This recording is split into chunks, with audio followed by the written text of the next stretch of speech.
Yes Kuldeep जी, बताइए क्या question है। लास्ट क्लास में आवाज आ हम्म। रही है। हाँ बिल्कुल आ रही है, लाउड एंड क्लियर। आपने S2 की वर्चुअल एंट्री SS304 से करवाई थी और बाकी सब जगह ब्रास। तो वो यस। ठीक है SS304 S2 में। हाँ बिल्कुल ठीक है।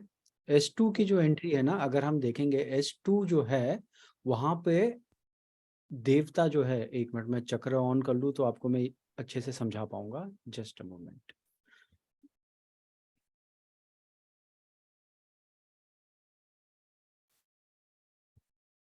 देखिए क्या होता है, हम जो एंट्री को जो है हम उसी तरीके से बैलेंस करके चलते हैं जैसे हम 5 एलिमेंट्स को बैलेंस करते हैं।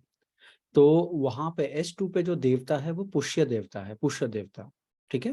और पुष्य देवता का जो कलर है, अगर वो एनर्जी फील्ड को देखें हम, तो पुष्य देवता जो है वो ब्लू कलर की एनर्जी फील्ड है। और S2 की जो एंट्री है वो कहाँ आ रही है? साउथ में। साउथ ईस्ट में है। हाँ। S2 साउथ ईस्ट एस में हाँ। है ना। साउथ ईस्ट में फायर एलिमेंट है। देवता जो है ब्लू कलर के हैं। करेक्ट। ठीक है। ब्लू और फायर दोनों क्या है? एंटी है। एंटी है। इसके लिए हम वहां पे एस एस यूज करेंगे, which is air element, so that वो बैलेंस बना रहे। इसके लिए ठीक। उसको एस एस से ट्रीट किया जाता है, अगर ट्रीट करना पड़े तो। ओके, अगर वर्चुअल खोलना है तो S2 में खोल सकते हैं। खोल सकते हैं वर्चुअल। अगर किसी को कोई आता है क्लाइंट, आप देखिए क्लाइंट खुद बोल रहा है आपको कि मेरी एंट्री ओपन कीजिए। कैसे बोलेगा? कि वो बोलेगा कि मुझे ग्रोथ इन जॉब चाहिए, मेरे जॉब में ग्रोथ चाहिए, आप बताइए क्या कर सकते हैं। तो आपके दिमाग में एट्रीब्यूट्स ऑफ एंट्रेंस, मतलब एंट्री क्या देता है, वो आपके दिमाग में फीड हो जाना चाहिए कि यार ये S2 एंट्री की बात कर रहा है। तो क्या हम वहां पे एंट्री खोल दें? यस, खोल सकते हो। क्लियर। क्योंकि ये मेरे साथ भी थोड़ा सा हो रहा है ना कि मेरे को जॉब में ओके। ग्रोथ चाहिए। मेरा ओके। S1 खुला हुआ है, उसको मैं आज येलो टेप कर दूंगा। ओके।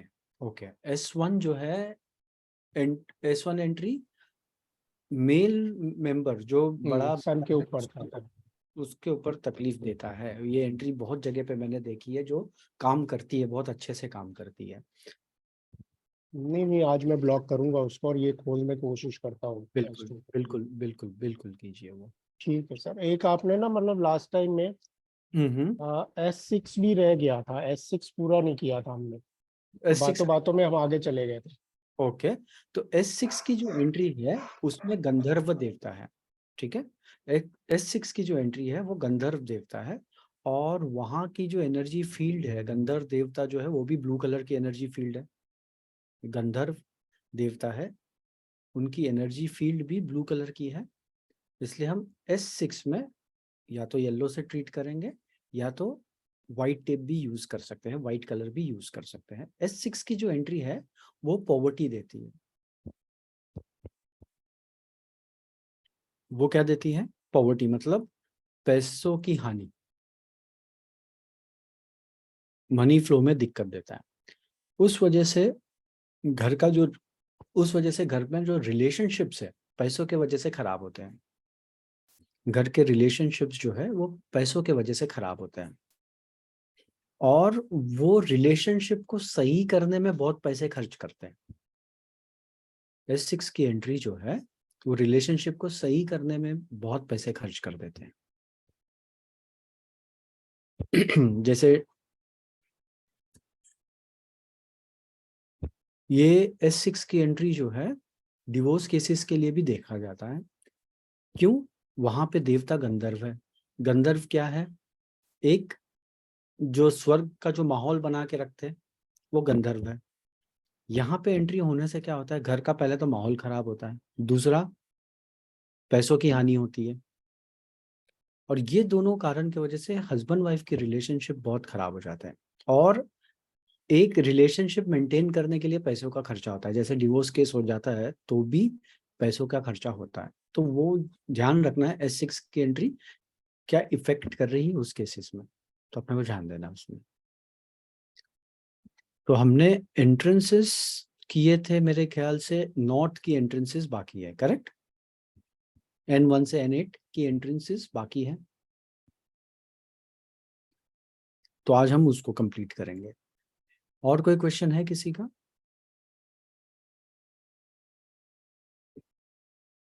चलिए हम एंट्रेंसेस पे yes I was asking like अगर कोई बोलता है कि रिलेशनशिप इश्यूज है तो ये भी चेक कर सकते हैं कि उनका साउथ ईस्ट का एंट्रेंस हो सकता है ऐसे। बिल्कुल चेक कर सकते हो। देखिए एज ए कंसल्टेंट आपका ध्यान सब जगह होना चाहिए।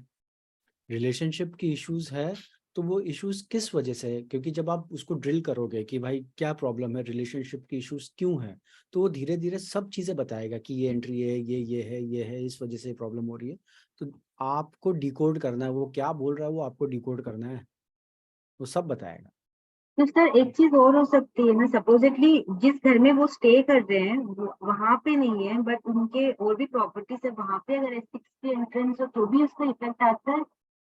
देखिए क्या होता है, अगर S6 की एंट्री है और वो देखिए एक प्रॉपर्टी जो आता होता है जो आपका फैमिली प्रॉपर्टी है, जहाँ पे पूरा कुटुंब जो है, बोलते हैं ना हम, पूरा क्या बोलते हैं, फैमिली लीनिएज वहां से बाहर निकला है, एक वो होता है। और हम्म, एक होता है आपके पास मल्टीपल प्रॉपर्टीज है। हम्म, जैसे अगर मैं इन्वेस्टर हूँ तो मेरे मल्टीपल प्रॉपर्टीज है, और वो प्रॉपर्टी से मुझे कोई लेना देना नहीं है, वो रेंट पे दिया हुआ है और उधर से रेंट आ रहा है, ठीक है। अब ओके, ये तो सिनेरियो में जिस प्रॉपर्टी पे आप रह रहे हो वो प्रॉपर्टी आपको इम्पैक्ट करेगी, ठीक है। और जिस प्रॉपर्टी से आपका रिलेशन बन रहा है, जैसे फॉर एग्जांपल फैमिली प्रॉपर्टी है, तो भी इम्पैक्ट आ सकता है। ओके, तो भी इम्पैक्ट आ सकता है। Thank you.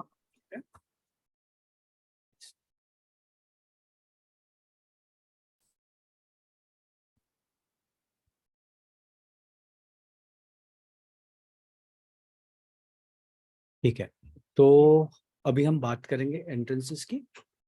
तो N1 W8 तक तो हमने कर दिया था। N1 की जो एंट्री है वो क्या देती है, N1 की एंट्री देती है इंक्रीज पॉसिबिलिटी ऑफ मर्डर। क्या दे रही है, इंक्रीज पॉसिबिलिटी ऑफ मर्डर। इसका मतलब क्या हुआ, इसका मतलब ये होता है, पहला तो फिजिकल मर्डर की बात होती है, मतलब दूसरे तुमको हार्म करें। सेकंड, तुम्हारे आइडियाज की मर्डर, तुम कुछ करना चाहते हो, आप लोग कुछ करना चाहते हो लेकिन वो हिम्मत नहीं बन पा रही है जो सोचा है उसको करने की, तो हम क्या करते हैं, वो आइडिया को डिस्ट्रॉय कर देते हैं कि नहीं होगा मेरे से। तो वो वाली जो माइंडसेट है वो भी N1 की एंट्रेंस देती है। तो N1 की जो एंट्री है वो थोड़ी सी, उसको भी ट्रीट करना जरूरी है क्योंकि वो अच्छी एंट्री नहीं है, नेगेटिव एंट्री मानी गई है। अब N1 की एंट्री के वजह से क्या होता है, रिलेशनशिप में जो है ना, रिलेशनशिप में भी वो दिक्कत देता है N1 का एंट्री। इनके ऊपर हमेशा बैड इंटेंशंस होती है, लोगों की जो है ना इंटेंशंस जो है खराब होती है इनके इनके रिलेटेड, या इनका इंटेंशन लोगों के रिलेटेड खराब हो। और N1 की जो एंट्री है, वहां के रहने वाले लोगों को सिर्फ इमोशनल सपोर्ट लिया जाता है, जब किसी को तकलीफ है वो इनके पास पहुंच जाते हैं सपोर्ट के लिए।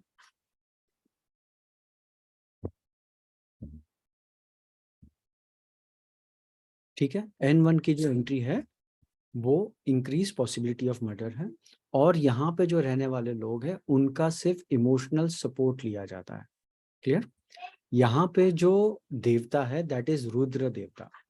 कौन से देवता है, रुद्र देवता। रुद्र देवता कंट्रोलिंग पावर है। रुद्र देवता जो है वो कंट्रोलिंग पावर है। कभी कभी ये हो जाता है ना, यार ये चीज मेरे कंट्रोल के बाहर है, मैं ये चीज को कंट्रोल नहीं कर पा रहा हूँ। अगर ऐसे कंट्रोल वाली चीजें की बात आ रही है तो आपका ध्यान जाना चाहिए रुद्र देवता पे, क्योंकि रुद्र देवता के पास कंट्रोलिंग पावर है। तो आप यहाँ इस जोन में फोकस कर सकते हो कि यहाँ पे क्या इम्बैलेंस हो रहा है, कि चीजें मेरे आउट ऑफ कंट्रोल हो गई है। ठीक है, जब भी क्लाइंट आपसे ये स्टेटमेंट करे कि चीजें मेरे कंट्रोल के बाहर है, या अनकंट्रोल चीजें हो रही है, या कोई भी चीज है, तो रुद्र देवता पे हमारा ध्यान जाना चाहिए। यहाँ पे रुद्र देवता की जो एनर्जी फील्ड है वो ब्लू कलर की है, और हम एंट्री को ट्रीट करेंगे व्हाइट कलर से, मतलब आयन से। क्लियर। तो दैट इज N1 की एंट्री। N2 की जो एंट्री है, N1 के बाद जो एंट्री है वो दैट इज N2। N2 की एंट्री क्या देती है? N2 की जो एंट्री है वो एनिमिटी एंड जेलिसी देती है। क्या देती है? Enmity and jealousy.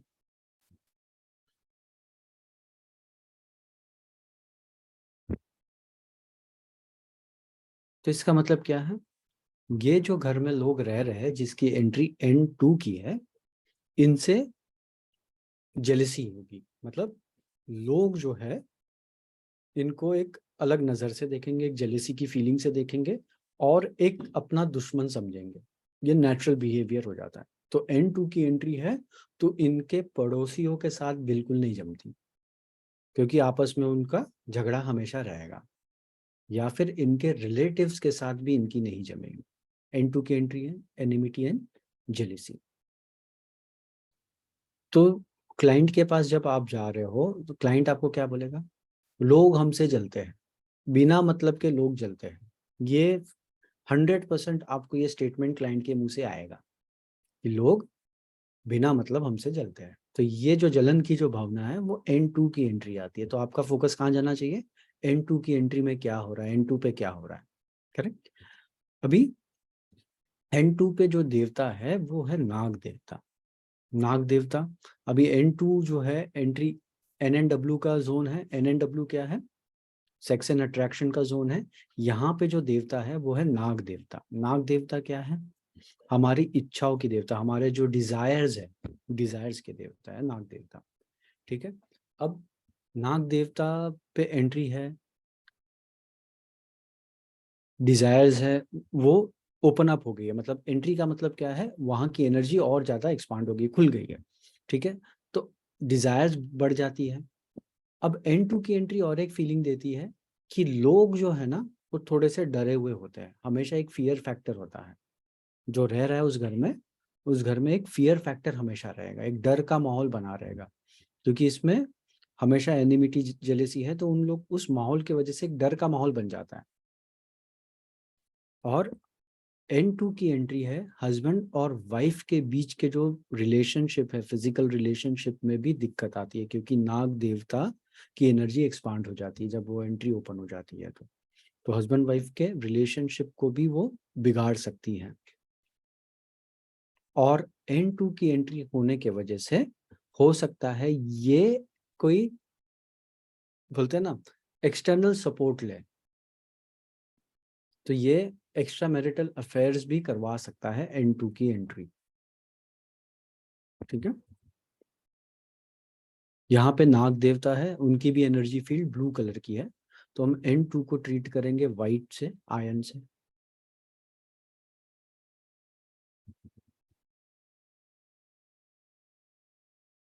ठीक है। N2 के बाद जो एंट्रेंस है, N2 के बाद जो एंट्री हमारे पास है वो है N3 N4 की। सॉरी,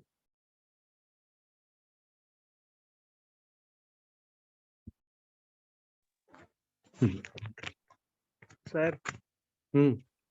डिग्री बताइए ना, डिग्री दोनों का। अरे वो चक्रा है ना, अच्छा ठीक है सर। वो सर चक्र उसमें ना हमको एक दो चला उधर जगह जाएगा इसके लिए। मतलब। वो डिग्री थोड़ी इधर उधर हो गई तो हमारी, हम्म। इसलिए कुछ, आप बता देंगे तो अच्छा रहे। अरे आपको मैनुअल डिग्री देखने की जरूरत नहीं है। आप ग्रिड कर रहे हो, हाँ। ग्रिड चक्र जैसे लगाओगे, चक्र के ऊपर 1 2 3 4 5 6 पूरी एंट्री बनी हुई है ना। हाँ सर ठीक है सर। तो आप मैनुअल डिग्री, तो वो मैं ऐसे ही बता रहा हूँ, लेकिन वो मैनुअल डिग्री की हमें जरूरत नहीं है। हम ऐसे घर को नहीं देखते ना, हम तो चक्र लगा के देखते हैं। ठीक है सर। जैसे ही आप चक्र डालोगे, चक्र को डोर पे देखो कि उस डोर पे कौन सा नंबर आ रहा है, तो वो डोर आपका एंट्रेंस है। जी जी sir, thank you very sir. Correct way to check the entrance. आप डिग्री के हिसाब से, आप डिग्री वेरी करते जाएगी कंपास से, तो आप करेक्ट एंट्री नहीं पकड़ पाओगे। ठीक है सर। नॉर्थ में है, सॉरी अभी हमारा N3 बचा था ना। N3 is lots of money, more male progeny. N3 ये बोलता है कि बहुत सारा पैसा आएगा और मेल चाइल्ड, N3 की एंट्री होगी तो मेल चाइल्ड होगा घर में। ठीक है। N3 की एंट्री मेल चाइल्ड का बर्थ देता है और पैसा भी देता है। क्लियर? तो N3 जो है, N3 पे मुखिया है, जो N3 पे जो देवता है वो है मुखिया देवता। मुखिया देवता, मुखिया का मतलब क्या? हेड ऑफ द फैमिली, मुखिया, हेड, ठीक है ना? तो मुखिया देवता है वहां पे। और ये जो देवता है, ये यहाँ पे N3 की जो एंट्री है वो पैसे देती है।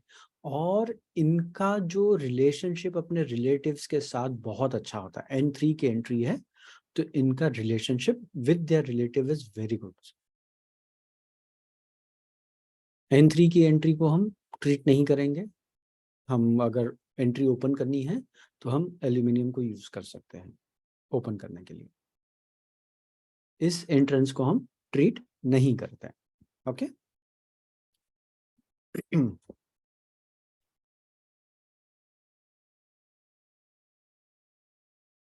N3 के बाद जो एंट्री है वो है N4। N4 की जो एंट्री है वो क्या दे रहा है? वो भी मनी एंट्री है। अगर आप देखो, अबंडेंस देता है वो N4 का एंट्री। N4 का एंट्री क्या देता है? अबंडेंस देता है और इनहेरिटेड प्रॉपर्टी देता है। ठीक है। तो किसी को इनहेरिटेंस का इशू हो रहा है, कुछ चल रहा है, तो ये एंट्री के ऊपर आप फोकस कर सकते हो, N4 की एंट्री। अभी N4 की एंट्री पे जो देवता है वो है बल्लाट देवता। ठीक है। बल्लाट देवता जो है वो अबंडेंस के देवता है। ठीक है। तो इसके लिए यहाँ की जो एंट्री है एक अच्छा माहौल देती है, घर में अबंडेंस देता है, पैसा पैसा अट्रैक्ट होता है यहाँ से। दूसरा, अच्छे रिलेशनशिप बना के रखता है सबके साथ। तो ये बल्लाट देवता है। यहाँ पे भी आप एल्यूमिनियम यूज कर सकते हो ये एंट्री ओपन करने के लिए।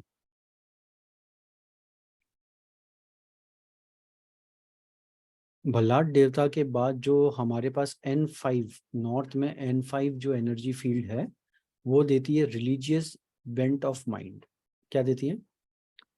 Religious bent of mind. मतलब यहाँ पे रहने वाले लोग जो है हर चीज को रिलीजन से जोड़ेंगे। यहाँ पे सोम देवता है, N5 की एंट्री है, रिलीजियस बेंट ऑफ माइंड देंगे। तो यहाँ पे जो रह रहे हैं लोग, उनका स्टेटमेंट क्या होगा? जो हो रहा है ईश्वर कृपा से हो रहा है, भगवान की मर्जी है इसके साथ, इसलिए मेरे साथ बुरा हो रहा है या इसलिए मेरे साथ अच्छा हो रहा है। हर चीज जो होगा किससे जोड़ा जाएगा? भगवान से, रिलीजन से। कभी कभी रिलीजियस फैनेटिक होता है ना, वो भी बना देता है। मतलब एक क्या बोलते हैं उसको, मतलब दूसरी कोई चीज समझनी नहीं है, बस ये जो रिलीजन बोल रहा है वही मैं करूंगा। ब्रह्म ऐसे, फिर हाँ, ऐसे भी माइंडसेट बना देता है। तो ये कभी कभी अच्छा है, कभी कभी खराब है। तो आपको सिनेरियो देख के डिसाइड करना है कि इसको ट्रीट करना है या ओपन रहने दें। ठीक है। देखो क्या होता है, आज अगर हम आज की बात करें तो हर एक को पैसा चाहिए। अगर बंदा पैसा छोड़ के रिलीजन पूरा दिन कर रहा है तो घर नहीं चलने वाला। तो क्या सिम्टम्स आ रहे हैं, वो सिम्टम्स के बेसिस पे आप डिसाइड करोगे कि N5 की एंट्री को खुला रखना है या मुझे बंद करना है। ठीक है। अभी एक केस है, मैंने जयपुर में किया था। वो यंग लड़का, ठीक है, माँ बाप बूढ़े हो गए, अब कमा नहीं सकते, यंग लड़का है।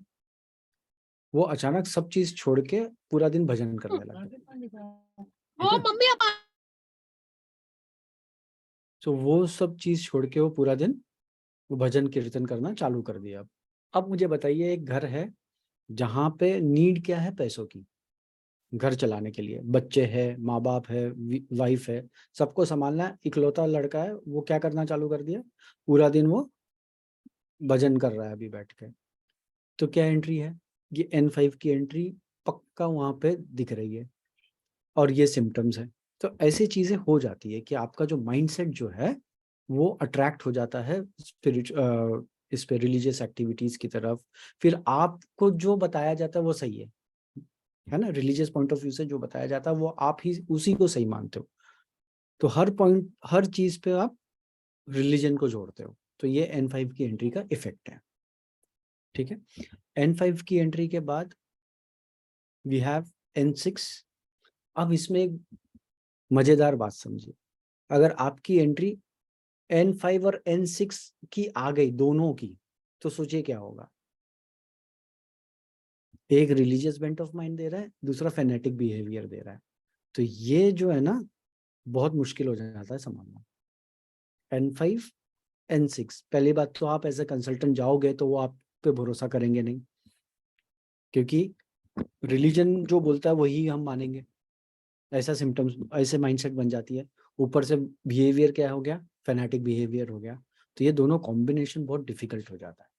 ठीक है, तो N5 की एंट्री और N6 की एंट्री, N5 आप डिसाइड करोगे कि आपको ट्रीट करना है या नहीं करना, डिपेंड करता है सिम्टम्स क्या है। N5 पे सोम देवता है, N5 पे सोम देवता है।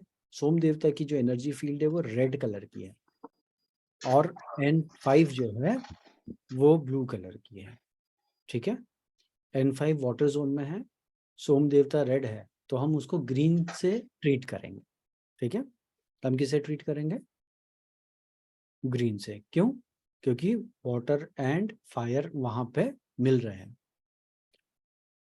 अब N5 की एंट्री है तो बिजनेस में क्या इम्पैक्ट देगा, पेमेंट रिकवरी बंदा करेगा ही नहीं, जब उसके पास आएंगे दे देगा ना, हम क्यों मेहनत कर रहे हैं, जब ईश्वर की मर्जी होगी पैसे आ जाएंगे। तो ये माइंडसेट होता है बिजनेस में। तो हमें देखना है कि वो बंदा किस तरीके से बिहेव कर रहा है, उसके हिसाब से हम हमारा कॉल लेंगे। ठीक है, N6 की जो एंट्री है वो उसमें देवता है भुजग देवता, N6 में भुजग देवता है। अब ये जो देवता है ये येलो कलर के है। ठीक है, यहाँ पे जो एनर्जी फील्ड बनती है वो येलो कलर की बनती है, इसलिए N6 को हम आयन यूज करेंगे या व्हाइट टेप से ट्रीट करेंगे। ये फेनेटिक बिहेवियर देता है, तो ये किसी की बात नहीं सुनते। फेनेटिक बिहेवियर है, ये किसी की भी बात नहीं सुनेंगे, ये अपनी मर्जी के करते हैं, और इस वजह से इनके रिलेशनशिप जो है ना वो खराब हो जाते हैं। फेनेटिक बिहेवियर, किसी की बात नहीं सुनेंगे, इस वजह से इनके रिलेशनशिप खराब होते हैं।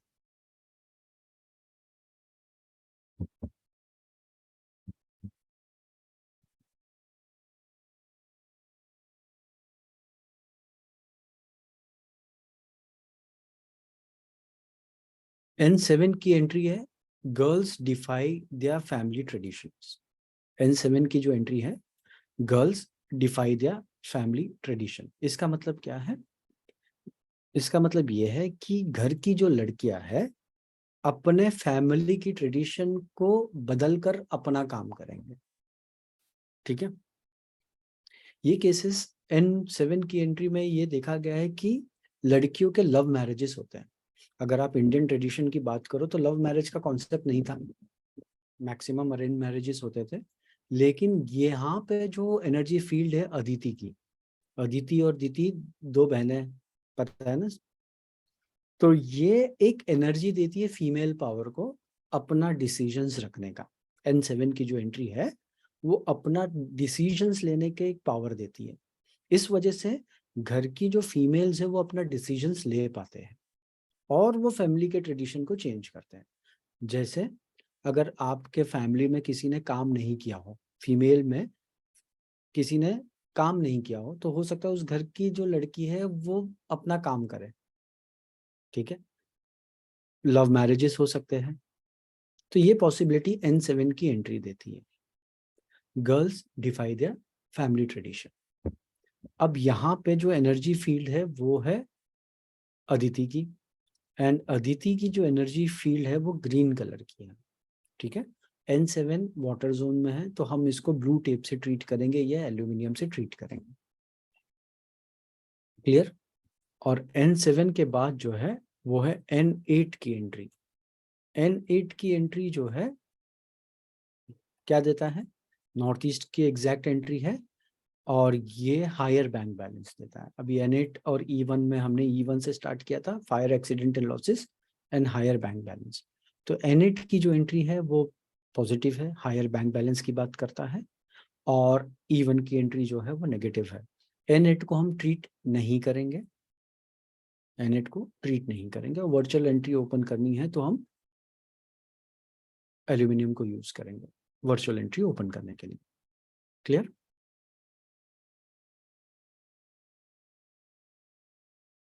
डन?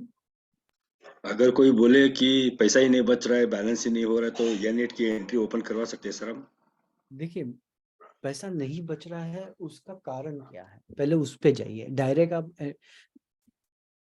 प्रोसेस क्या है, क्लाइंट आपके पास आए, सबसे पहले पूछिए कि क्या चाहिए, आए क्यों, व्हाट यू वांट।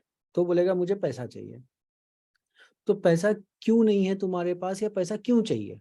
तो बोलेगा देखो इतना मैं कमा रहा हूँ, इतने खर्चे हो रहे, कुछ बच नहीं रहे। तो कहाँ खर्च हो रहा है? तो बोलेगा दवाइयों में, घर में मेडिकल इश्यूज इतने हैं कि दवाइयों में खर्च हो जाते हैं। तो आप क्या करोगे? एनएनई को ट्रीट करोगे, देखोगे कि क्या हो रहा है एनएनई में, कि वो खर्चे क्यों करवा रहा है। ठीक है? या फिर वो बोलेगा कि मुझे समझ ही नहीं आता पैसे कहाँ जा रहे हैं। तो वो समझ नहीं आ रहा है तो नॉर्थ ईस्ट में प्रॉब्लम है। वो बोलेगा कि दोस्तों के ऊपर इतने खर्च हो जाते हैं, मैं मना नहीं कर पा रहा हूँ, तो ईएनई में देखिए। ENE पे तो जाए। आप वो पहले आइडेंटिफाई करोगे कि इसके पैसे जा कहाँ रहे हैं, कौन सा डायरेक्शन इसके पैसे लेके जा रहा है, उसके हिसाब से आप लाइन ऑफ ट्रीटमेंट करोगे। आपको सब सही लग गया, फिर लगता है, अगर वो बोलता है कि मुझे मेरा बैंक बैलेंस बढ़ाना है, तब आप N8 की तरफ ध्यान दोगे। तो वो क्या बोल रहा है एग्जैक्टली, उसके वर्ड्स वर्ड टू वर्ड आपको सुनना है, वर्ड टू वर्ड समझना है, और फिर उसके हिसाब से आपको एनालाइज करना है उसके वास्तु को, और फिर ट्रीटमेंट करना है। क्लियर है? वर्ड टू वर्ड आपको पहले सुनना है, उसने क्या बोले, उसके सिम्टम्स वर्ड टू वर्ड जब तक मैच नहीं करोगे लेआउट पे, तब तक वास्तु में रिजल्ट नहीं आने वाले। सर हम्म।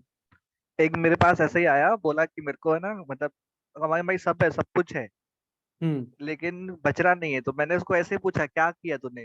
बोलता है मैंने हम्म। एसी लगवाई। बोलो ठीक है, गर्मी है, तूने एसी लगा तो क्या प्रॉब्लम हो गया? बोलता है नहीं, एक रूम में तो एसी है पर मैंने हॉल में लगा ली, और हम्म। मेरे को 100 रुपए की चीज खरीदती तो 500 रुपया खर्चा करता हूँ, तो इसका क्या? तो लेआउट देखो कहाँ पे, क्या एसी लगाने से खर्चे बढ़ गए? नहीं नहीं सर, मैं आपको एक एग्जांपल दिया कि हाँ। अनवांटेड खर्चे हो रहे हैं, अननेसेसरी जो। अननेसेसरी जो खर्चे हो रहे हैं, तो क्या उसका SSW एक्सटेंडेड है क्या? उसका लेआउट है, उस लेआउट में नहीं। हम्म। SSW एक्सटेंडेड है? जब साउथ साउथ वेस्ट एक्सटेंडेड होता है तो भी वो खर्चे बढ़ाता है, क्योंकि डिस्पोजल का जोन बढ़ा हुआ है। तो डिस्पोजल क्या है? खर्चा। खर्चे का जोन बढ़ा हुआ है, तो क्या हो गया? खर्चा बढ़ा खर्चा, हो। हाँ। जी जी ठीक है? जी। तो आप पहले देखिए, बिना एनालिसिस किए, बिना लेआउट पे चक्र लगा के, बिना एनालिसिस, बिना ग्रिड किए हम कुछ भी चीज नहीं देखेंगे। ठीक है? ठीक है सर, जी सर। खर्चे देखो, खर्चे करना कभी कभी जरूरी भी है, बिना खर्चे किए आगे बढ़ नहीं सकते, लेकिन खर्चे फिजूल हो रहे हैं, तब आपको देखना है कि खर्चे कहाँ जा रहे हैं, क्यों नहीं हो रहे, सेविंग्स नहीं हो पा रहा है, जो भी है, फिर आप एनालाइज करोगे कि क्या रीजन से क्या हो रहा है। क्लियर? जी जी सर। हर्षा जी बताएं। Good morning sir. Good morning. Sir सुनिएगा ना, मुझे N1 N2 का ये ट्रीटमेंट का बताइएगा ना प्लीज। N1 और N2 विच का कलर? हाँ, हाँ। N1 और N2 को दोनों आप ब्लू से भी कर सकते हो और व्हाइट से भी कर सकते हो। ठीक है? व्हाइट से भी कर सकते हो और ब्लू से भी कर सकते हो।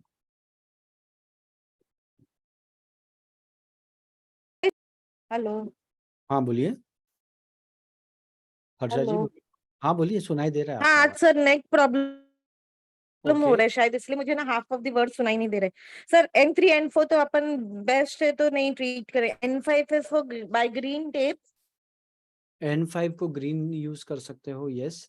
N6 को व्हाइट, N6। N6 को व्हाइट या ब्लू। हाँ okay. And sir N7 N8। N8 को ट्रीट नहीं करेंगे, N7 को ब्लू से करेंगे। Okay sir, thank. Welcome.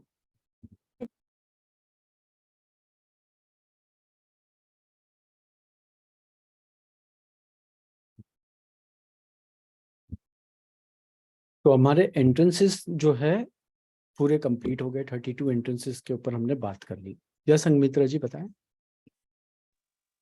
Sir good morning sir. Good morning. Sir मैं लास्ट क्लास में नहीं थी, तो मेरे घर की एंट्री W2 से है। तो उसको जैसा उसमें आपने बताया था कि व्हाइट से उसको ट्रीट करना है। अच्छा, प्रॉब्लम तो खैर घर में काफी सारी है, छोटी छोटी बहुत सारी प्रॉब्लम्स है, पर मेरे ठीक जो है। डोर पर व्हाइट स्ट्रिप जहाँ लगानी है उस जगह व्हाइट स्टोन है, मार्बल स्टोन की एक स्ट्रिप लगी हुई है, और उसके बाद अंदर की तरफ पूरा 1 फीट का पिंक कलर का मार्बल की पूरी वो रूम के अंदर पूरा वो बॉर्डर बना हुआ है। तो उसको ठीक है। मैं फिर भी ट्रीट करूं? देखिए W2 जो है क्या सिम्टम्स देता है, कौन बताएगा? हाँ सर मैं बताऊं सर। हाँ बताओ। Instability, insecurity, relationship. ठीक हाँ है। यही है सर। W2 की जो एंट्री है संगमित्रा जी, यस सर। काम में इनसिक्योरिटी पहली, ठीक है, कि हम जो नौकरी कर रहे हैं उसमें हमें पता नहीं, इनसिक्योरिटी लगती है हमेशा। दूसरी, रिलेशनशिप में स्टेबिलिटी नहीं, मतलब एक स्टेबिलिटी नहीं है और रिलेशनशिप में इश्यूज है। तो क्या ये सिम्टम्स आपके घर में है? सर रिलेशनशिप वाली नहीं है, पर जो इनसिक्योरिटी वाली चीज है जॉब की, हस्बैंड की, तो वो थोड़ा सा हमको हरदम वो माइनिंग में है, तो थोड़ी सी इनसिक्योरिटी हरदम रहती है उसकी। तो फिर ट्रीट कर दीजिए, टेप लगा दीजिए। तो व्हाइट स्टोन है, उस पे ही व्हाइट टेप लगा दूं? बिल्कुल लगा दीजिए आप।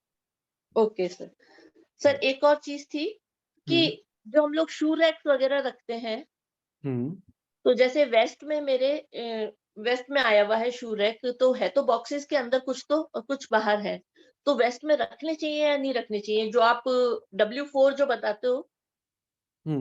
देखिए, अगर उस वेस्ट से हटा के आप शिफ्ट कर सकते हो थोड़ा शू रैक, अगर नहीं तो क्या कीजिए, वाइट नीचे वाइट कर दीजिए, शू रैक के अच्छा, नीचे वाइट कर दीजिए।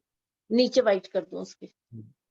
सर एक और चीज पूछनी थी कि हम जब हाउस को, तो हम जैसे पूरा अगर हाउस को चेंज करना पॉसिबल नहीं है, जैसे कोई भी चीज ट्रीट करनी है तो हमको वेस्ट में करनी है तो उधर करें, और अगर बाई द वे बच्चों के लिए करनी है तो हम उसको रूम में भी उस पॉइंट निकाल के कर सकते हैं क्या, नहीं, देखिए सबसे कि पहली वो चीज हाउस के?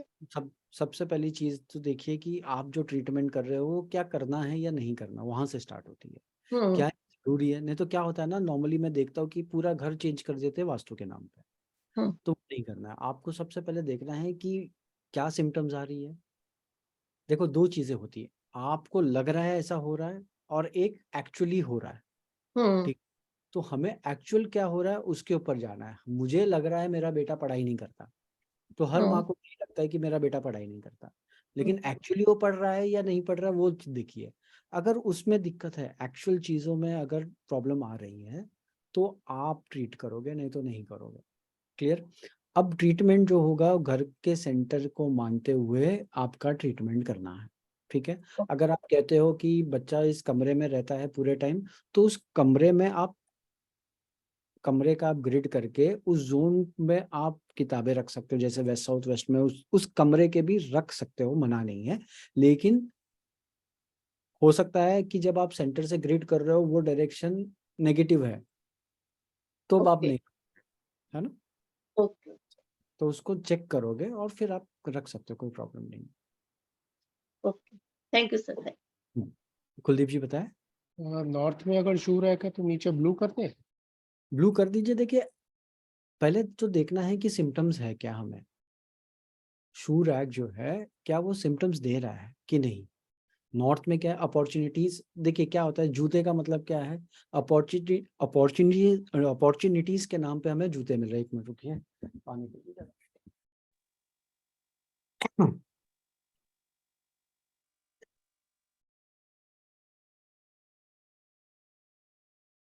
अपॉर्चुनिटीज के नाम पे हमें क्या जूते मिल रहे हैं, उस तरीके से देखिए आपको ऑब्जेक्ट वहां पे क्या रखा है, एक्टिविटी क्या हो रही है, और वो डायरेक्शन क्या है। ऑब्जेक्ट, एक्टिविटी और डायरेक्शन तीनों को जब आप कंबाइन करके एक स्टेटमेंट बनाओगे ना, तो आपको मिल जाएगा कि ये यहाँ पे ये इफेक्ट दे रहा है। अगर ऐसी चीजें हैं तो आप ब्लू रख सकते हैं, नहीं तो ठीक है, कोई प्रॉब्लम नहीं है, कोई ट्रीटमेंट करने की जरूरत नहीं है हमें। मतलब मैं ये जानना चाह रहा था कि थंब रूल जो है, किसी डायरेक्शन का जो भी है कलर, उसको नीचे रख के उसको ट्रीट कर सकते हैं कर सेल्फ? सकते कर ये सकते थंब हो, रूल है, लेकिन ट्रीटमेंट की जरूरत है तो ही। अगर कुछ इफेक्ट आ रहा है तो है, बिल्कुल बट बिल्कुल जनरल रूल ये हो सकता है। बिल्कुल आप कर सकते हो, ठीक। आप कर सकते हो। सर एंट्री में घर पे बैक डोर होता है, तो वो भी अगर कि E2 E3 में ऐसा आ रहा है तो उसको भी ट्रीट करना हाँ पड़ेगा हाँ, ना?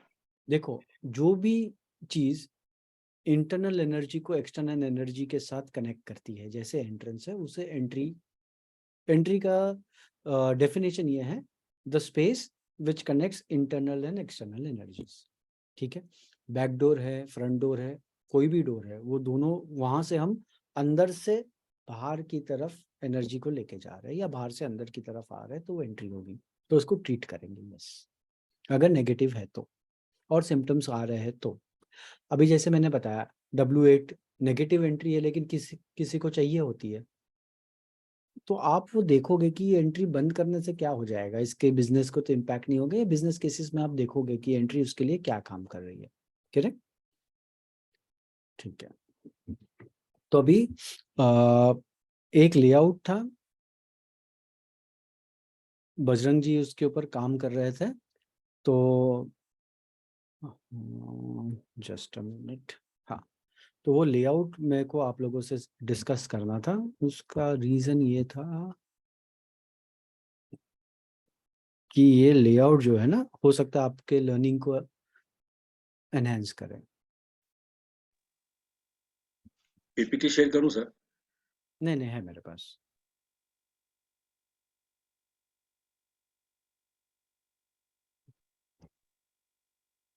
मैंने आपको 2 दिन पहले वो एक डाला था, right side trunk Ganesh ji, सिद्धि हाँ, विनायक, उसका अगर यस, डायरेक्शन रखना हो तो कौन सा रख सकते हैं? नॉर्थ देखिए फेसिंग? नॉर्थ में, नॉर्थ ईस्ट में आप रख सकते हो, वेस्ट में रख सकते हो। Facing, facing. हाँ, फेसिंग, फेसिंग की बात कर ओके। रहा हूँ, अगर वो है कहाँ पे, किस डायरेक्शन में है, उसके हिसाब से आप रख सकते हो। उनका जो नॉर्थ, facing नॉर्थ है ईस्ट एंड वेस्ट। देखिए गणेशा इंटेलिजेंस के कारक है, ठीक है ना, तो नॉर्थ ईस्ट में उनका फेसिंग अच्छा है, या नॉर्थ ईस्ट में रख के वेस्ट साउथ वेस्ट की तरफ फेसिंग कर सकते हो, वो भी क्योंकि अच्छा है।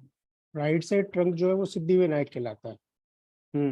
देखिए क्या होता है ना, गणेशा का जो ट्रंक है, जब हम देखते हैं ना, तो एक साइड जो है जब उनकी फेसिंग होती है तो वो एक प्रोग्रेसिव की तरफ बताते हैं, और दूसरी साइड की जो फेसिंग है वो मोक्षा की तरफ बताते हैं।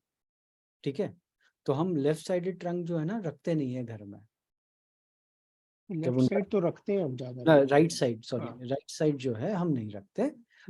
जब हम left side in the sense जब हम देख रहे हैं तब लेफ्ट साइड, और उनके राइट साइड वैसे तो हम नहीं रखते। उसका रीजन ये है कि वो माइंडसेट मोक्षा की तरफ लेके जाता है, ऐसा, इसके लिए वो नहीं रखते। ये ना असल में किसी के एग्रीकल्चर फॉर्म पे लगा हुआ है, तो वो उसका क्या है कि वो विधिवत पंडित भी रखा हुआ है, मतलब वो ओके, आके रोज पूजा करता है, नहलाता है, तो इसलिए वो रखना चाहते हैं वो चीज को, बस नहीं, डायरेक्शन देखना है बस।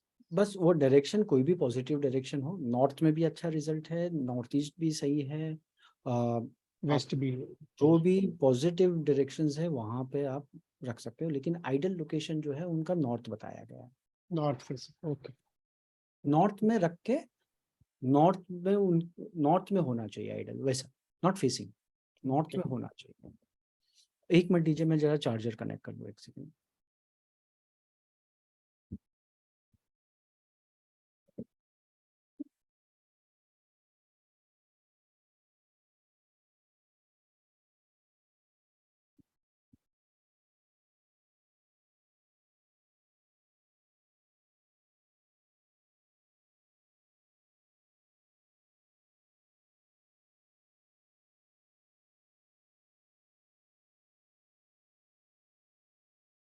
हाँ संगमित्रा जी बोलिए।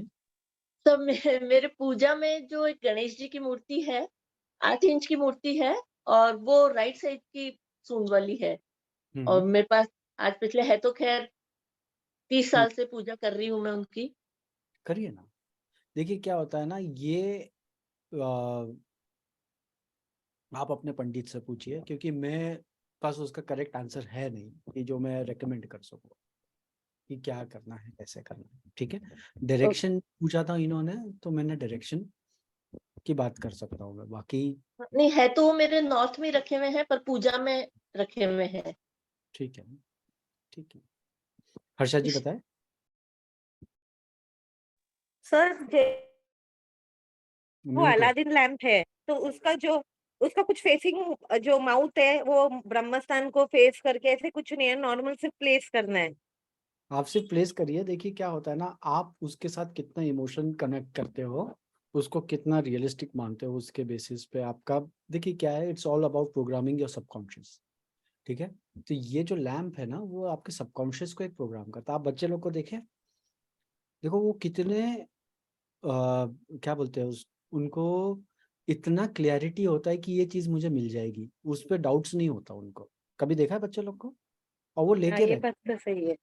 तो बस वो जो उनकी जो क्लैरिटी है वो लानी है हमें, क्योंकि उनको नहीं पता ना, उनको पैसे का वैल्यू पता है क्या बच्चे लोग को? उनको तो ये नहीं चीज सर। चाहिए तो चाहिए, लेकिन वो हासिल करके रहते हैं ना, भले ही वो कितनी भी महंगी हो, कितनी भी सस्ती हो, कैसी भी हो, उनको जो चाहिए वो चाहिए, मिल जाता है। करेक्ट। सो उसी तरीके से यूनिवर्स जो है, नेचर आपको देने के लिए बैठा है। ये तो हमारा मेंटल ब्लॉक है जो हम ले नहीं पाते। यूनिवर्स के पास सब, देखो आप सब बच्चे यूनिवर्स के। करेक्ट। कोई माँ अपने बच्चों के साथ भेदभाव करती है क्या, तुझे कम दूंगी, तुझे ज्यादा दूंगी? नहीं, वो हमारा रिसेप्शन कितना ओपन है उसके हिसाब से हमें मिलता है। आप अपना विजन को बढ़ा के, किसी के लिए 10,000 रुपया बहुत महंगी चीज है ना? 10,000 मतलब उसके लिए 10,000 है, और किसी के लिए 10,000 कुछ भी नहीं है।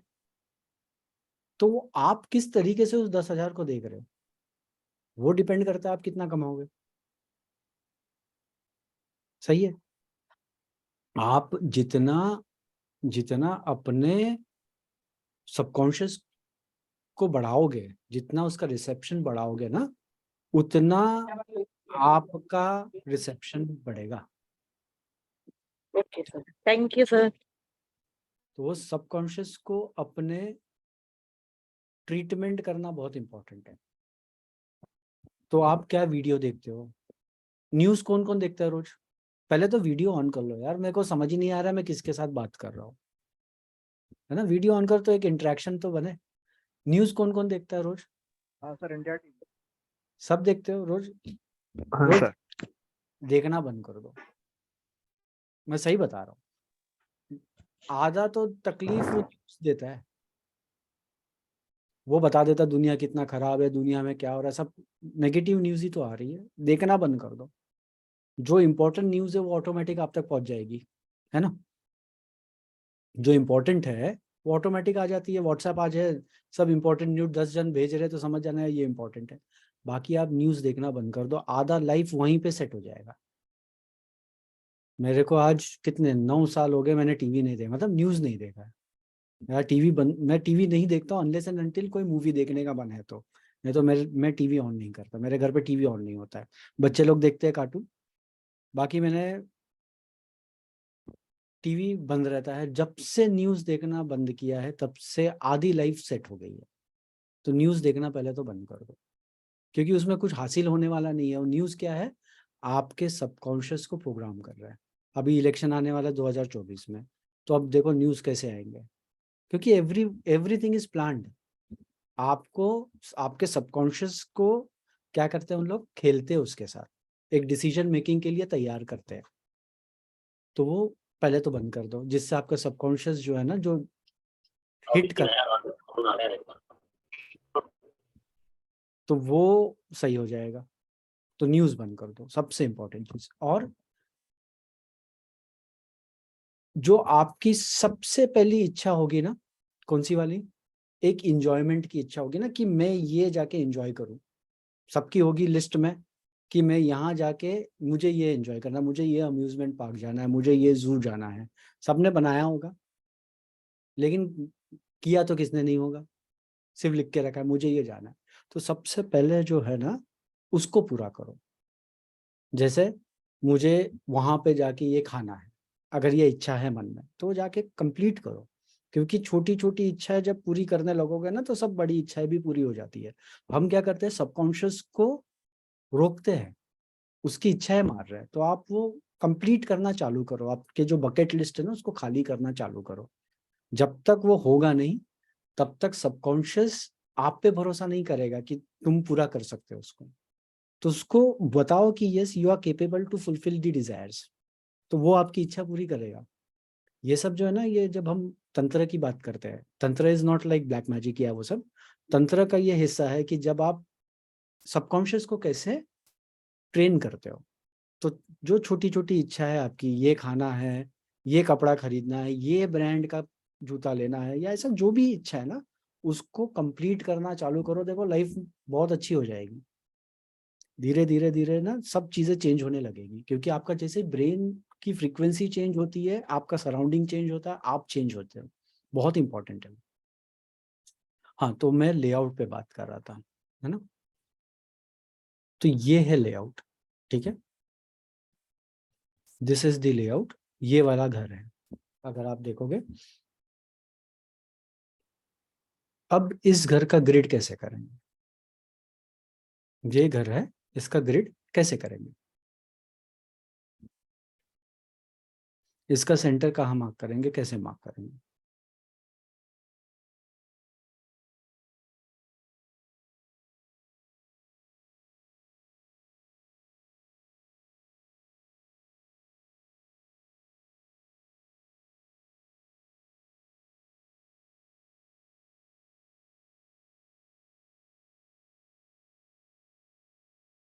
अभी ये सेंटर कैसे मार्क करोगे? जब भी ऐसा लेआउट आए जहाँ पे कुछ चीजें बहुत ज्यादा एक्सटेंडेड लगे हैं, बीच में से देखिए ये हॉलो है ना, करेक्ट। तो उसको आप एक एक्सटेंशन का पार्ट मान सकते हो। उसको आप क्या मान सकते हो? एक्सटेंशन का पार्ट। और यहाँ से आप इसको कट कर दोगे घर को, और फिर ग्रिड करोगे। अभी आप देखोगे दो पार्ट बड़े हुए एकदम, है ना। तो उसको क्या करोगे आप? एक्सटेंशन का पार्ट मानोगे। क्या मानोगे? एक्सटेंडेड एरिया मानोगे। और इसको यहाँ से देखिए, अभी हमने क्या किया, जस्ट अ मिनट।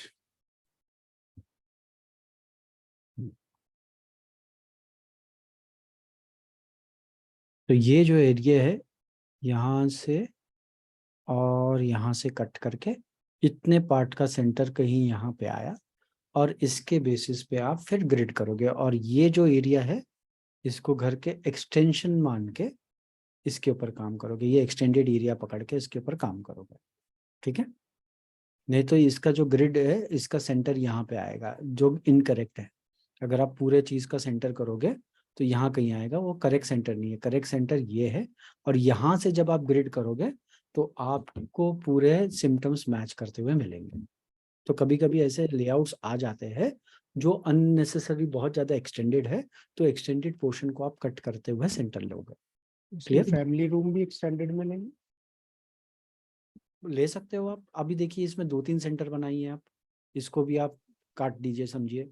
फिर सिर्फ इतने पार्ट का आप सेंटर लीजिए, सिम्टम मैच कीजिए। आपको 100% सिम्टम्स कौन से सेंटर से मैच होगा, इसको पकड़ते हुए या इसको। लेकिन डेफिनेटली ये पार्ट जो है वो एक्सटेंडेड है, वो कट होगा, ठीक है। और फिर आप सिम्टम्स देखिए, परफेक्ट मैच करेंगे, आपको मिल जाएगा।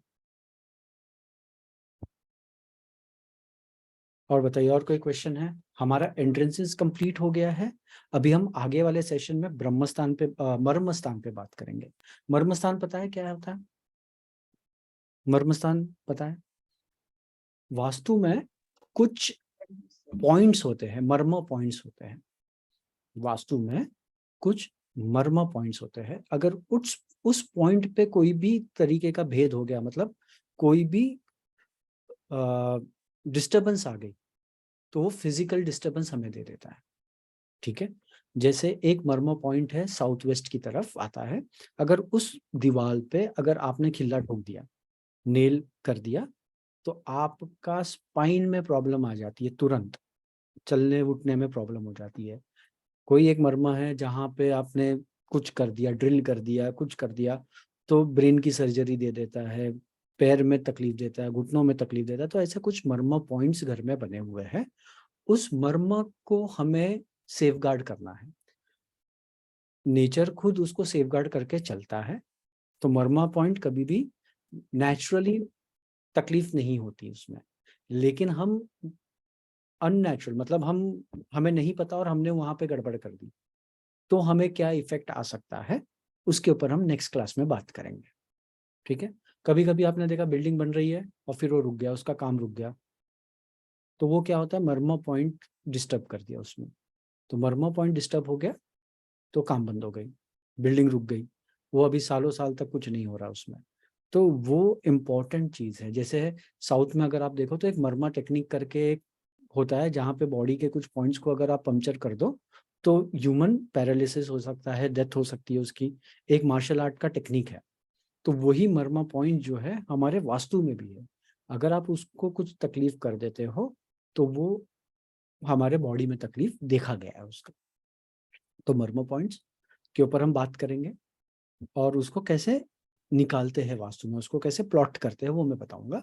अभी जब हम प्लॉट करना सीख रहे हैं, वो हम डॉट बना दिया तो वो एक्चुअल वहीं पे मर्मा है नेसेसरी नहीं, उसके आसपास हो सकता है, क्योंकि मर्मा आप ऐसे ही बना नहीं सकते, लेकिन एक अंदाजा ले सकते हैं कि इसके आसपास होने की पॉसिबिलिटी, इसके आसपास होने की पॉसिबिलिटी है। ठीक है। तो हम सीखेंगे कैसे मर्मा पॉइंट्स को बनाते हैं। So that would be next Sunday. अभी मैं 2 तारीख से, एक सेकेंड, 2 से 9, 2 से 9, 3 से 9, 3 से 10 या 2 से 9 मैं नहीं हूँ, तो मैं यूएई में हूँ। तो अगर कोई है, किसी को यूएई में कंसल्ट कराना है, कुछ कराना है, सो आई कैन मीट देम। सो 3 तारीख से 10 तारीख या 2 तारीख से 9 तारीख, एक वीक में Sharjah, UAE and Abu Dhabi, ये 3 जगह पे मेरा विजिट है। तो एक वीक में नहीं हूँ, तो एक संडे जो है मैं वहाँ से लूँगा, अगर नेटवर्क सही मिला, अगर मैं ट्रैवल नहीं कर रहा हूँ तो नेक्स्ट क्लास जो है मैं वहाँ से लूँगा। एंड मैं अपडेट कर दूंगा कि हो रहा है या नहीं हो रहा है। सो ये क्लास नेक्स्ट संडे का जो क्लास है, we will have to plan, मैं प्लान करके बता दूंगा आप लोगों को। ठीक है, डन। और क्या था, तो मर्मा जो है उसके लिए आपको अपना चक्र, स्केल और पेंसिल लेके एक लेआउट में भेज दूंगा, उस लेआउट पे हम सब मर्मा मार्क करेंगे। वो लेआउट का प्रिंट लेना है, स्केल, पेंसिल और अपना चक्र। मैं एक काम करता हूँ, ग्रिड किया हुआ लेआउट ही भेज देता हूँ। बजरंग जी, कोई भी एक अच्छा लेआउट, स्क्वायर वाला लेआउट होगा जो इजी हो जाएगा, ग्रिड किया हुआ एक रैंडम ग्रिड करके स्क्वायर लेआउट आप ग्रुप पे डाल दीजिएगा, सो दैट वो लेआउट का सब लोग प्रिंट ले लेंगे। मैं आपको स्क्रीन पे बताऊंगा, आप मेरे साथ स्केल से करते जाएंगे, तो उससे क्या होगा, हम मर्मा की मार्किंग कर लेंगे। ठीक है, हो जाएगा। और फिर आपको वही अपने लेआउट पे काम करना है, फिर मर्मा की मार्किंग वहां पे करनी है। क्लियर? ठीक है, किरण जी बताएं। सर वास्तु चेंजेस करने के बाद कस्टमर तो बहुत आ गए। Very good. हाँ, रियल क्योंकि हम लोग जितने जन है ना, सबको पार्टी चाहिए हम लोग। सबको दे दूंगा, लेकिन क्लोज नहीं हो रहा सर। क्लोज नहीं हो रहा तो कौन सी दिशा देखनी चाहिए? ठीक है, क्लोज क्यों नहीं हो रहा है, सबसे पहले उसको देखिए। क्लाइंट, अभी एक क्लाइंट आ रहे हैं, ठीक है, बहुत आ गए, रोज क्लाइंट सर। Very good. तो क्लोज क्यों नहीं हो रहे हैं? चलो, अच्छा सवाल है, एक मिनट। अपना वास्तु में क्लाइंट कहाँ से आते हैं? नॉर्थ। नॉर्थ से। नॉर्थ के बाद कौन सा जोन है? North east. नॉर्थ ईस्ट, उसके बाद ईस्ट भी है। ईस्ट है, उसके बाद ईस्ट के बाद साउथ फेम देता है। साउथ का तो देखो, साउथ वेस्ट है सर। नॉर्थ से क्लाइंट आए, ठीक करेक्ट। है, ईस्ट से आपने उनके साथ एक रिलेशनशिप बनाया, ठीक है, नॉर्थ से क्लाइंट आए, ईस्ट से आपने उनके साथ क्या बनाया, रिलेशनशिप बनाया, एक अच्छा रिलेशनशिप बनाया। फिर साउथ ईस्ट आता है, दैट इज कैश। ठीक है, अब क्या आप अपने क्लाइंट के साथ एक रिलेशनशिप बना रहे हो? अगर वो रिलेशनशिप नहीं बन रहा है तो उनसे पैसे नहीं आएंगे। समझ रहे हो मैं क्या कहने की कोशिश कर रहा हूँ? क्लाइंट जो है आपको ट्रस्ट कर रहा है, क्या क्लाइंट के साथ, क्लाइंट को जो चाहिए वो आप दे पा रहे हो? वहां पे अगर गैप है तो उसके जेब से पैसे नहीं निकाल पाओगे आप समझे? वो हाँ हाँ तो वहां पे वर्किंग करो। और साउथ ईस्ट और ईएसी और साउथ ईस्ट जो है ना, चर्निंग से कैश आता है। तो चर्निंग और कैश में ना सवित्रा देवता जो है और सविता देवता जो है, ये दोनों देवता पे चेक करो, क्योंकि वो पैसे देंगे।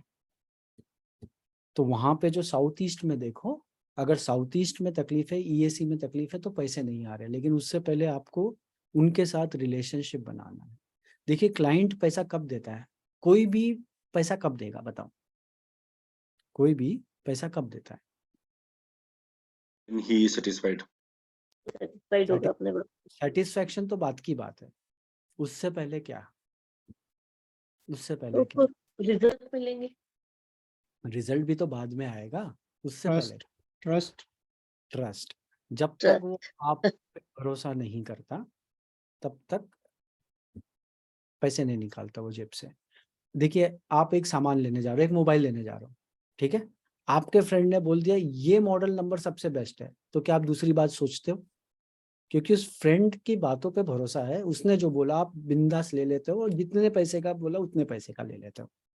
फ्रेंड ने रेकमेंड किया कि इससे काम कराना, ये अच्छा काम करता है, महंगा है लेकिन अच्छा काम करता है, तो आप किससे काम कराओगे? इसी से काम कराओगे, महंगा इसलिए, फिर भी चलेगा।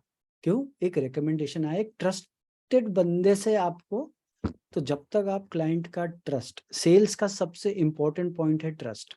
जब तक वो आप पे भरोसा नहीं करते, तब तक वो अपने जेब से पैसे देने वाले नहीं है आपको। ट्रस्ट होना चाहिए कि ये जो बंदा बता रहा है ये सही बता रहा है, ये जो देगा अच्छा देगा। जब तक वो भरोसा नहीं है, तब तक सेल्स नहीं है। सेल्स का मतलब यही है कि वो ट्रस्ट के बदले पैसा दे रहा है। प्रोडक्ट की वैल्यू बाद में होती है, प्रोडक्ट कैसा है वो वापरेगा उसके बाद बताएगा, लेकिन उससे पहले क्या होता है? ट्रस्ट, कि क्या मैं इसको ट्रस्ट करता हूँ।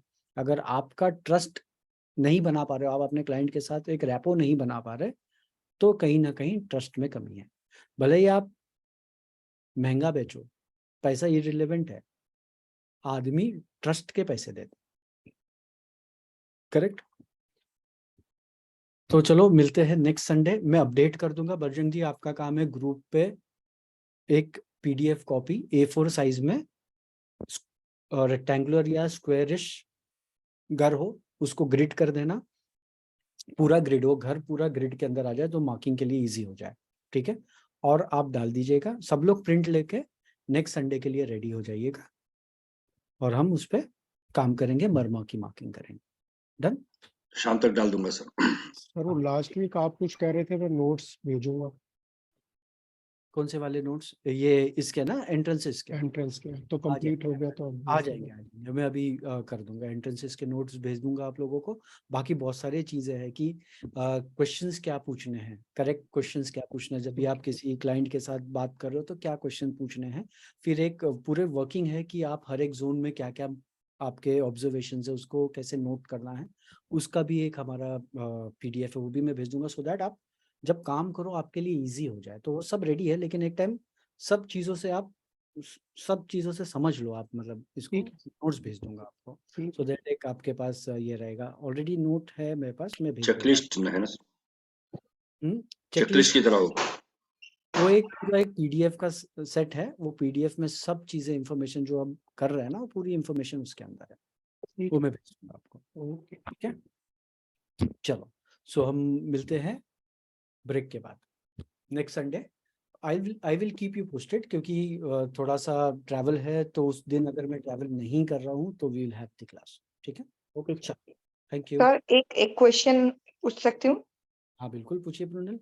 सर ये जैसे टॉयलेट के में आप ऐसा बोलते हैं कि जो फ्लश का वो जो पाइप होता है वो जिस जोन में होता है हम उसको ही गिनते हैं। तो सेम वे जैसे अभी चर्निंग की बात चल रही थी, वॉशिंग मशीन भी अगर सवित्रा पे हो और मतलब समझो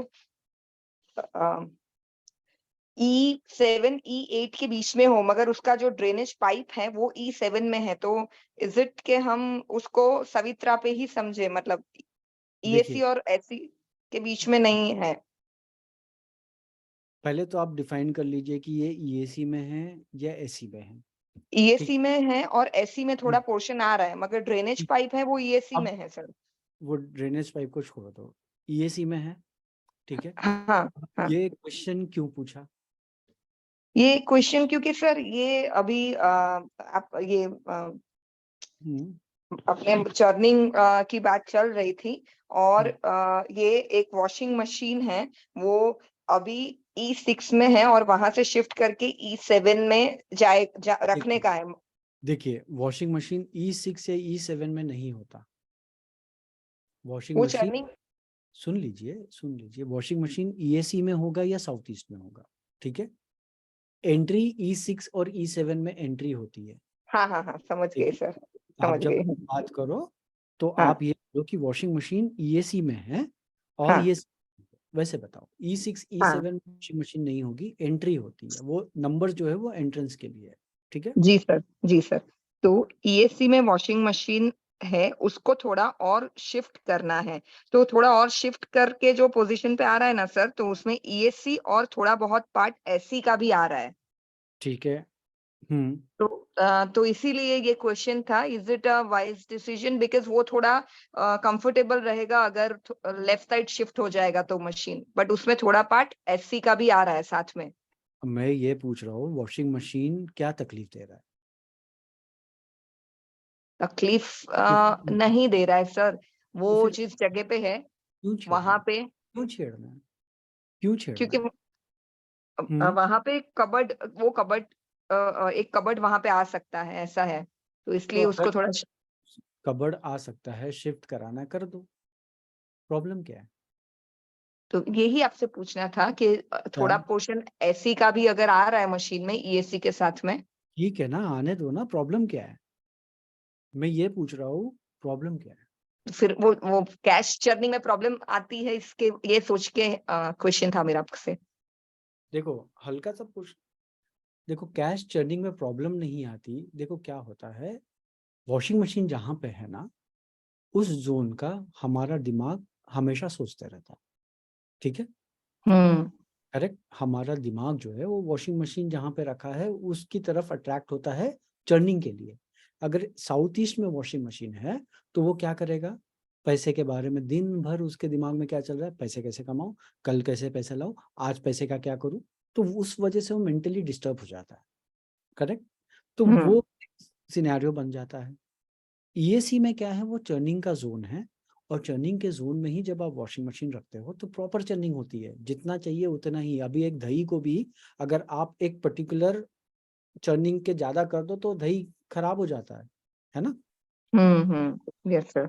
उसकी चर्निंग है ना, वो लस्सी जितनी बनानी है ना उतना ही उसको चर्न करना है, उससे ज्यादा फिर वो खराब हो जाता है। तो वो जी चर्निंग सर। प्रॉपर होनी चाहिए, इसके लिए वो ईएसी जोन जो है चर्निंग का जोन है, जहाँ पे वो वॉशिंग मशीन को हम रख सकते हैं। अभी आप थोड़ा सा साउथ ईस्ट में आगे कुछ नहीं कर सकते हो, कोई प्रॉब्लम नहीं, रखिए। ठीक है सर, थैंक यू ज्यादा सर। चलेगा नहीं, जी सर। ट्राई करके देखो, अगर फिर लगता है कि नहीं ये सही नहीं हो रहा तो वापस शिफ्ट कर देना, उसमें क्या है। जी सर, ओके। जागृति जी बताएं क्यों। सर एक डाउट ऐसा था कि अभी अपने पास एक प्रॉपर्टी है, ओके, और उसको रेंट पे दी है, बट वो जा नहीं रही है रेंट पे, तो घर पे हम अपने जोन पे चेक करें या फिर वो प्रॉपर्टी का चेक करना जरूरी है? देखो, वो प्रॉपर्टी रेंट पे देना है, correct. Commercial property. Commercial property है तो क्यों नहीं जा रही है, उसका चेक करो। इट्स अ नॉर्मल गोडाउन है, आगे पीछे कुछ नहीं है, it's a normal road, entry भी वेस्ट की एंट्री है, still the property is not going on rent. Client आ रहे हैं, प्रॉपर्टी देखने के लिए लोग आ रहे हैं, हाँ, ठीक है। अब जो रेंटल आप एक्सपेक्ट कर रहे हो, क्या वो मार्केट से ज्यादा है? नहीं, जो है नियर अबाउट वही, जो है मार्केट में चल रहा है वही एक्सपेक्ट कर रहे हैं, but still they come, they see, but कुछ कन्वर्जन नहीं हो रहा है। इसके इस ये जो प्रॉपर्टी है वहां पे फायर हाइड्रेंट्स के पाइप गए हैं क्या?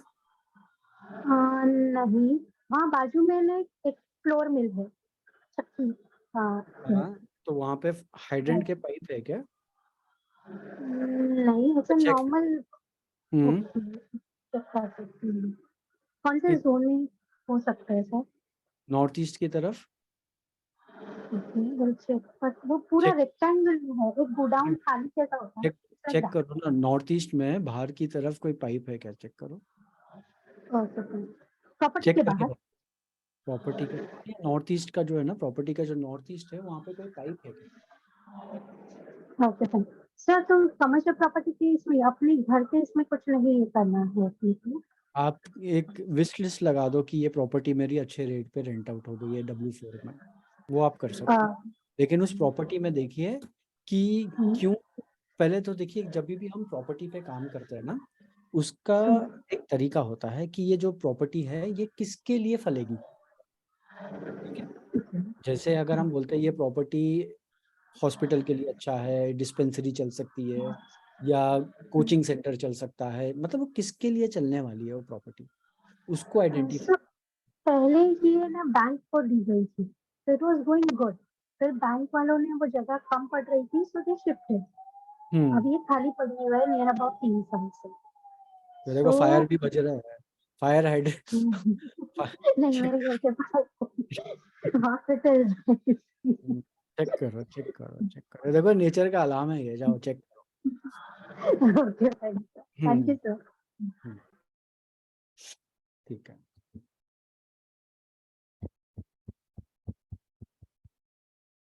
नॉर्थ ईस्ट चेक करो, नॉर्थ ईस्ट में ना मिलेगा आपको कुछ उधर। ओके सर, आज ही चेक करते हैं। Thank you sir. फोटोग्राफ्स भेजना क्या है वहाँ पे, है ना? Yes sir. ठीक है, और कोई क्वेश्चन ना? Thank you thank you. चलो फिर वाइंड अप करते हैं, मिलेंगे नेक्स्ट संडे पॉसिबली। चलो ओके, थैंक यू सर। यह संगमित्रा जी बताए? नहीं सर, नहीं, मैं ऐसा यही कर रही थी। ओके, मैं अलग कुछ क्वेश्चन। चलिए okay, thank you thank you sir. Welcome thank you sir. Welcome.